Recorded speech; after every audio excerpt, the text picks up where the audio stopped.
जय श्री राम। मैं वसंत रावल आज मैं आपको बताने आया हूं जन्म कुंडली के अंदर अकेला लग्नेश कितने अलग अलग प्रकार के राजयोग बनाता है, वो हम जानने का प्रयास करेंगे।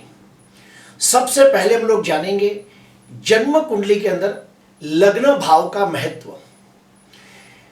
जन्म कुंडली के अंदर जो लग्न भाव होता है उसकी गिनती केंद्र भाव में भी होती है और त्रिकोण भाव में भी उसकी गिनती होती है। इसीलिए लग्न भाव को बहुत ही ज्यादा महत्व दिया गया है और लग्न भाव से ही व्यक्ति के बारे में बहुत कुछ जाना जाता है, जैसे कि उस व्यक्ति का आचार विचार संस्कार चारित्र कैसा है वो लग्न भाव बताता है। लग्न भाव से ही पता चलता है कि उसका रूप रंग शारीरिक गठन उसकी पर्सनालिटी उसका व्यक्तित्व उसका स्वभाव ये सारी चीजें लग्न भाव ही बताता है। और एक स्टेप अंदर जाते हैं। अभी हम जानेंगे लग्नाधिपति के बारे में। लग्नाधिपति कुंडली का प्राण ग्रह होता है। लग्नाधिपति कुंडली का जीव ग्रह होता है और यह लग्नेश कुछ खास जगहों पे बैठा हो तो कुछ खास प्रकार के राजयोग निर्माण करता है। हम उसके बारे में अभी चर्चा शुरू करते हैं। सबसे पहले मेष लग्न को लेते हैं। मेष लग्न के अंदर मंगल लग्न में ही बैठा हो तो रुचक योग नाम का पंच महापुरुष राजयोग बनाता है। मेष लग्न की कुंडली के अंदर लग्नाधिपति मंगल अगर दसम भाव में हो तो वहां पे कुल दीपक योग नाम का राजयोग बनाता है।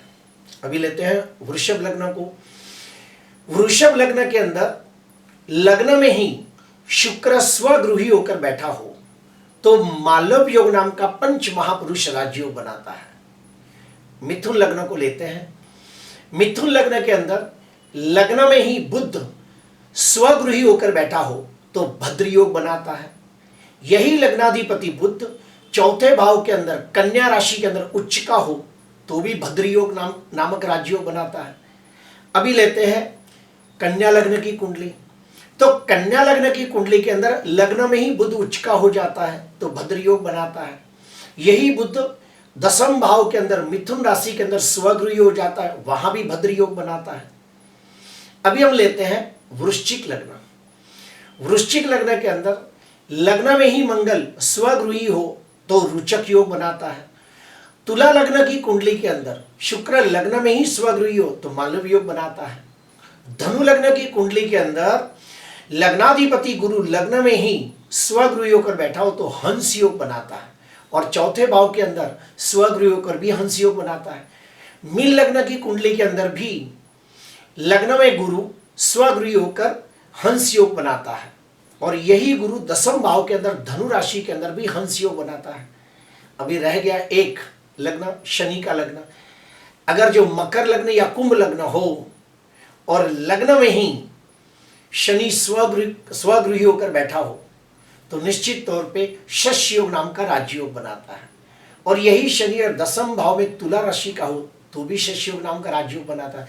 तो ये हमने जाने हर लग्न के अंदर पंच महापुरुष राजयोग कैसे बनता है और डीप में जाने का प्रयास करते हैं। आइए लग्न हम लोग देखते हैं बोर्ड पे। देखिए जैसे मैंने पहले ही कहा था कि मंगल लग्न में ही स्वगृही हो तो रुचक योग बनाता है। यही लग्नाधिपति मंगल दसम भाव में हो तो यहाँ पे रुचक योग बनाता है, लेकिन साथ में कुल दीपक योग बनाता है। पूरे कुल को वो ऊपर लेके जाता है, कुल का उद्धार करता है।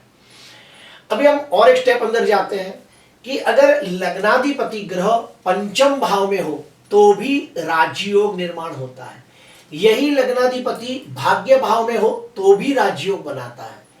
ज्योतिष शास्त्र के मुताबिक लग्नाधिपति ग्रह स्वगृही मित्र क्षेत्री उच्च का होकर केंद्र में या त्रिकोण में बैठा हो तो राजयोग जैसा फल मिलता है। और जब भी लग्नेश की महादशा अंतरदशा प्रत्यंत दशा सूक्ष्म दशा आती है तो बहुत बहुत अच्छा फल देखने को मिलता है। क्यों?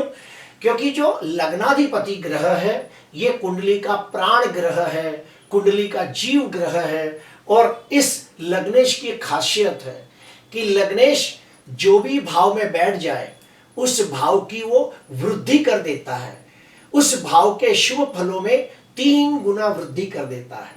इसीलिए नियम है कि लग्नाधिपति ग्रह अगर जो केंद्र में बैठा हो और त्रिकोण में बैठा हो तो निश्चित तौर पे राजयोग बनाता है। अभी हम और एक स्टेप अंदर जाएंगे। आपको समझाने के लिए मैंने यहाँ पे वृषभ लग्न की कुंडली ली है। आप देखिए, वृषभ लग्न की कुंडली में लग्न में ही शुक्र स्वगृही होकर मालव योग नाम का पंच महापुरुष राजयोग बना रहा है। ये तो हमने पहले भी जाना। अभी नियम ये कहता है कि अगर लग्नाधिपति और पंचमाधिपति, लग्नाधिपति और पंचमाधिपति अगर ये दोनों मिलके कोई भी केंद्र भाव के अंदर एक साथ बैठे हो तो भी राजयोग बनता है। आपको समझाने के लिए मैंने यहाँ कुंडली लिखा है कि लग्नेश शुक्र और पंचमेश बुध एक साथ बैठ के लक्ष्मी नारायण योग बना रहे हैं चौथे भाव के अंदर। ठीक उसी प्रकार और एक उदाहरण दिया है, लग्नाधिपति शुक्र और भाग्याधिपति शनि एक साथ दसम भाव में बैठे हैं। नियम यह है कि लग्नाधिपति और पंचमाधिपति अगर केंद्र भाव में कहीं भी एक साथ बैठे हो तो राजयोग निर्माण होता है। ठीक उसी प्रकार लग्नाधिपति और भाग्याधिपति अगर दोनों युति करके केंद्र भाव में कहीं भी बैठे हो तो राजयोग निर्माण होता है और वो दोनों भाव की वृद्धि होती है और जिस भाव में युति होती हो उस भाव की भी वृद्धि होती है। अभी आते हैं और एक स्टेप अंदर जाते हैं। यहां पे नियम है नवमांश कुंडली से रिलेटेड। नियम यह है कि जन्म कुंडली के अंदर कोई ग्रह, लग्नाधिपति कोई ग्रह जो भी स्थिति में बैठा हो, लेकिन नवमांश कुंडली के अंदर वो राशि वर्गोत्तमी हो या भाव वर्गोत्तमी बनता हो तो भी लग्नाधिपति ग्रह राजयोग जैसा फल देता है। जैसे आपको समझाने के लिए, मिथुन लग्न की कुंडली है और लग्न में ही बुध रखा है तो यहाँ पे भद्रयोग नाम का राजयोग बन रहा है। यही लग्नाधिपति चौथे भाव में उच्चका होकर भद्रयोग बना रहा है। यह हमारा पहले भी डिस्कशन हो गया। लेकिन आप देखिए, लग्नाधिपति बुध अगर सूर्य के साथ युति करके बैठा हो तो बुध आदित्य योग नाम का राजयोग बनता है। ठीक उसी प्रकार नवमांश कुंडली के अंदर लेते हैं कि जन्म कुंडली के अंदर कोई ग्रह जिस भाव में बैठा हो, नवमांश कुंडली में भी उसी भाव में बैठा हो तो उसे हम भाव वर्गोत्तमी कहते हैं और वो लग्नाधिपति ग्रह अपनी महादशा अंतरदशा के अंदर राजयोग जैसा फल देता है। दूसरा नियम ये कहता है कि लग्नाधिपति ग्रह जिस राशि में बैठा हो, नवमांश कुंडली के अंदर भी वही राशि में बैठा हो तो भी वो ग्रह राजयोग जैसा फल देता है। आप गौर से देखिए, लग्नाधिपति बुध कन्या राशि में बैठा है और यहां नवमांश कुंडली के अंदर भी बुध कन्या राशि में ही है तो हम इसे कहेंगे राशि वर्गोत्तमी। ठीक उसी प्रकार यहां लग्न में बुध है, नवमांश कुंडली में भी लग्न में बुध है तो इसे हम कहेंगे भाव वर्गोत्तमी। नियम यह कहता है कि कोई भी ग्रह राशि वर्गोत्तमी होता हो या भाव वर्गोत्तमी होता हो तो वो ग्रह राजयोग जैसा फल देता है और उसमें भी जब लग्नेश हो जाए तो सोने पे सुहागा जैसा फल देता है। और जब भी लग्नेश की महादशा अंतरदशा प्रत्युंत दशा आती है तो जबरदस्त फल देखने को मिलता है। हम और डीप में जाएंगे। आपको समझाने के लिए मैंने और एक स्टेप आगे बढ़ा हूं कि देखिए, धनु लग्न की कुंडली है और धनु लग्न की कुंडली के अंदर गुरु स्वगृही होकर हंस योग नाम का पंच महापुरुष राजयोग बना रहा है। यही गुरु चौथे भाव के अंदर भी हंस योग बना रहा है। लेकिन हम एक स्टेप अंदर जाएंगे।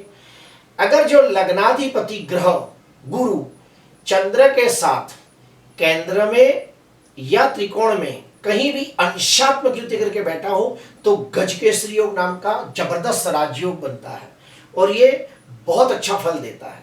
ठीक उसी प्रकार लग्नाधिपति ग्रह गुरु अगर जो केतु के साथ अंशात्मक युति करके केंद्र में या त्रिकोण में कहीं भी बैठा हो तो धर्म ध्वजा योग नाम का जबरदस्त राजयोग बनाता है।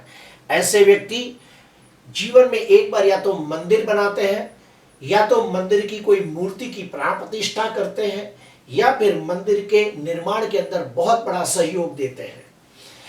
और आगे बढ़ते हैं, यहां पे आपको देख एक नियम यह कहता है कि अगर लग्नाधिपति ग्रह केंद्र में त्रिकोण में कहीं भी बैठा हो, लेकिन अगर उसके ऊपर 2 या 3 शुभ ग्रहों की दृष्टि पड़ती हो तो राजयोग जैसा फल मिलता है और वो लग्नेश अपनी महादशा अंतरदशा में राजयोग जैसा फल देता है। आपको समझाने के लिए मैंने यहाँ पे कर्क लग्न की कुंडली बनाई है और आप देखिए लग्न में ही चंद्र अति विशिष्ट योग कारक ग्रह बनकर बैठा है। आपको मैं बता दूं कि चंद्र पहले और 7वें भाव के अंदर बैठा हो तो उसे अति विशिष्ट योग कारक ग्रह कहते हैं। मेरा उसका भी वीडियो बनाया हुआ है, आप जाके सर्च कर सकते हो कि अति विशिष्ट योग कारक ग्रह चंद्र, ये आप बोलोगे तो आपको मेरा वीडियो मिल जाएगा। अभी आप देखिए इस चंद्र के ऊपर स्वगृही मंगल की 4थी दृष्टि पड़ रही है, इसी चंद्र के ऊपर स्वगृही गुरु की भी 5वीं दृष्टि पड़ रही है। तो यहां पे जबरदस्त फल मिलेगा। क्यों? क्योंकि चंद्र के ऊपर मंगल की दृष्टि पड़ने से महालक्ष्मी योग बनता है, चंद्र के ऊपर गुरु की 5वीं दृष्टि पड़ने से गजकेसरी योग बनता है। तो इस प्रकार से चंद्र जो है लग्न के अंदर ही 2 बड़े बड़े राजयोग निर्माण करता है। प्रिय दर्शकों, नियम यह कहता है कि जो लग्नेश होता है ये बड़ा इंपॉर्टेंट ग्रह होता है और अगर ये ग्रह कोई भी शुभ ग्रहों की दृष्टि में आ जाए तो सोने पे सुहागा जैसा फल देता है। अभी हम लोग और एक स्टेप अंदर जाने की कोशिश करेंगे कि एक नियम यह भी कहता है कि अगर लग्नेश ग्रह मान लो जन्म कुंडली के अंदर थोड़ा कमजोर हो, यानी कि बाल्यावस्था में हो, मृत अवस्था में हो, पाप ग्रहों से भ्रष्ट हो, लेकिन अगर 16 स्वर्ग कुंडलियों के अंदर अगर वो ग्रह स्वगृही हो, उच्च का हो, बलवान हो, केंद्र त्रिकोण में बैठा हो तो भी वो लग्नाधिपति अपनी महादशा अंतरदशा प्रत्युंत दशा के अंदर बहुत बहुत अच्छा फल देता है। अब एक आखिरी चीज रह गई, लग्नाधिपति ग्रह अगर जो 6वें 8वें 12वें भाव में बैठा हो तो हम उसे बिल्कुल अच्छा नहीं मानते, लेकिन अगर मान लो लग्नेश और 6वें 8वें 12वें भाव का मालिक एक ही हो गया तो क्या करोगे?